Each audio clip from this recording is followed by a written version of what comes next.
మనం ఎప్పుడూ తిరుమలకు వెళ్తూ ఉంటాం. కానీ ఈసారి తిరుమలకు వెళ్లేటప్పుడు ఈ 3 విషయాలను గుర్తుంచుకోండి.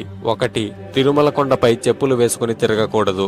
ఎందుకంటే తులసి ఇచ్చిన శాపం వల్ల విష్ణుమూర్తి శాలిగ్రామ శిలగా మారాడు. తిరుమల కొండ కూడా అలాంటి శాలిగ్రామ శిల లాంటిదే. అందువల్ల తిరుమలపై చెప్పులు ధరించి తిరగకూడదు. 2. తిరుమల చాలా పవిత్రమైన స్థలం. కొత్తగా పెళ్లైన దంపతులు 6 నెలల పాటు తిరుమలకు వెళ్లకూడదు. ఎందుకంటే తిరుమలకు వెళ్లే వారికి ఆ గోవిందుడి మీద భక్తి తప్ప ఇంకేమీ మనసులో ఉండకూడదు. కొత్తగా పెళ్లైన దంపతులకి మనసులో కామవాంఛలు ఎక్కువగా ఉంటాయి. అందువలన కొత్తగా పెళ్లైన దంపతులు 6 నెలల పాటు తిరుమలకు వెళ్లకూడదు.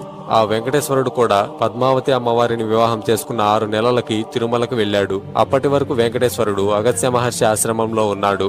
3.